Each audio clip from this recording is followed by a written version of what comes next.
the Grizzlies. By the way, as in Ja Morant, back in the lineup after missing Monday's game with a sore quad. Giannis came in with 6 straight games against the Grizzlies with at least 25 and 10.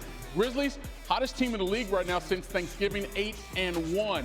But Ja came out with ill intentions, knocks down the 3 there.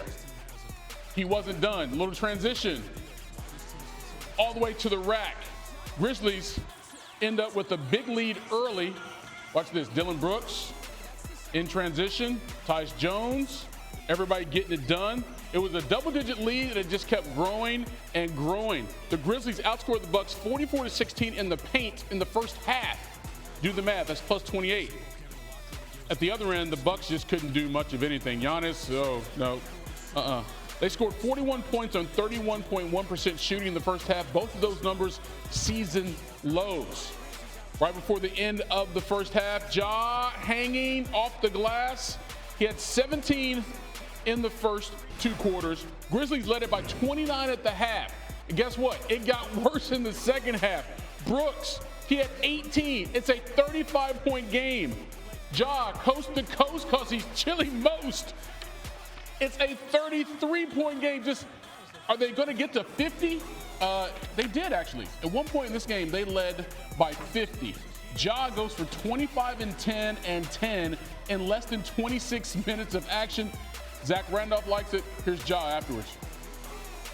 Is this the best performance you guys have had this year? Easily. I feel like, we was real locked in on the defensive end, and, it got us some, easy looks with, a great defensive team in Milwaukee. We was able to get out and run, get inside the paint, and, score there. Shout out to Rob Fisher, host of the Grizzlies pre- and post-game show. What up, Fish? The Bucks entered with the second best record in the association, but the Grizz made them look terrible. The Grizzlies' 41-point win, the largest against a team with a 700 win percentage in the last 30 years. Overall, goes down as the 4th largest win in franchise history. Zion Williamson and the Pelicans visiting the Jazz. These two just played each other Tuesday. Jazz won that one. Jordan Clarkson is going to have about 900 in this one. Slight exaggeration. Hot start, though. 17 points off 6 of 7 shooting. Made 3 of 4 from deep. It was 27-25 at the end of one. Advantage Jazz hands. We go to the second. 7 minutes left. Pelicans now down 3. Zion spinning.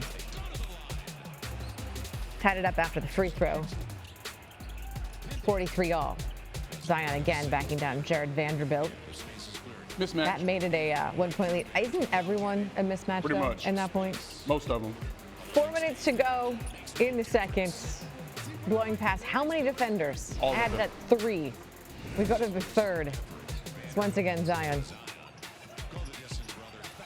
It's just 2 that time, 81-68. This would get away quickly. Pelicans now up 12. This time he's finding Dyson Daniels. Clarkson now, the steal from Larry Nance Jr. Jordan Clarkson with a whole lot of points. It's 101-99 as we speak. Even though Chris Paul became a consensus All-American during his 2 seasons at Wake Forest, his heart has always been with the HBCU his parents attended across town, Winston-Salem State. So much so that when Paul decided to finish his bachelor's degree, he chose Winston-Salem State as the place to do it. Tomorrow, Paul will don a cap and gown and receive his degree in interdisciplinary studies, all part of a hectic 72-hour stretch. A road game in LA tonight, followed by an afternoon graduation in North Carolina, and then back home in Phoenix for a game Saturday. Thanks for watching ESPN on YouTube. For live streaming sports and premium content, subscribe to ESPN+.